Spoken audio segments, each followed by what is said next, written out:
His two sons had followed him to the grave. The way was suddenly clear for Edward to reclaim his inheritance. In 1043, with the consent and support of the English aristocracy, Edward found himself back in England, being crowned king. His fortunes had improved no end, but after his accession Edward still had one major problem. In his bid for the throne, he had been supported by Earl Godwin, an Englishman who had collaborated with the Danes and was now the greatest aristocrat in England. After Edward's coronation, the two men cemented their alliance when the king married Godwin's daughter, Edith. But Edward had grave doubts about his new father-in-law, and one very good reason to dislike him. The Earl, it was rumoured, had been involved in the murder of the king's brother. After a few years, therefore, of ruling with Godwin by his side, Edward decided it was time to take action. He invited to England some of his old friends from France and began appointing them to positions of power. In 1050, he made his nephew, Ralph of Mantes, Earl of the East Midlands. Shortly afterward, he appointed his Norman friend, Robert of Jumièges, as Archbishop of Canterbury. The king's intention, it seems, was to create a counterweight to Godwin. By 1051, surrounded by his continental supporters, Edward seems to have felt that he was powerful enough to take on the Earl and his family. That year, a major row erupted between the two men. The official cause of the dispute was petty, some local trouble in Godwin's town of Dover. The more likely cause for disagreement, however, was the question of the succession. Despite 7 years of marriage, Edward and Edith had produced no children.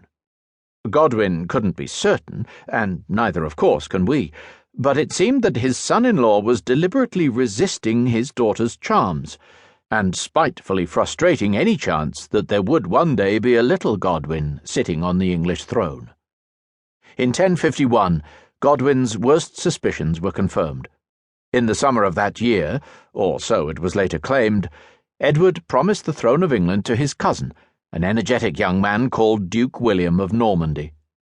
This, it seems, was the real trigger for Godwin's defiance.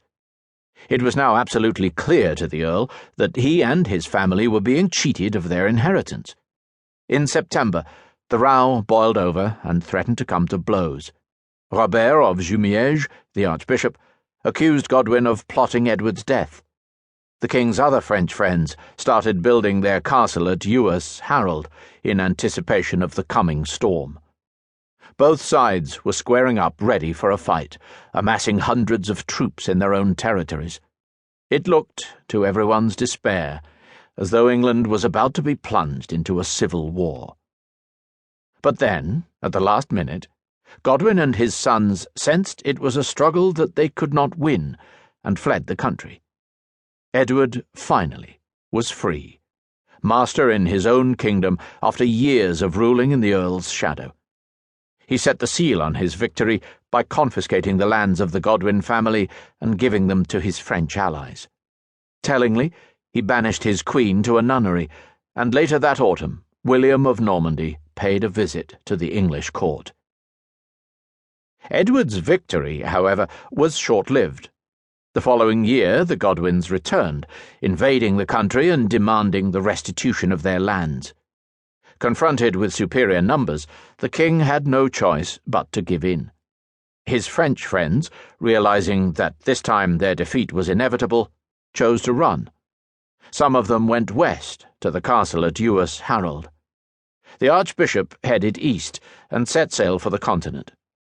Our Canterbury monk, who clearly despised the Frenchmen, reported their departure with undisguised glee and laid all the blame for the dispute at their door.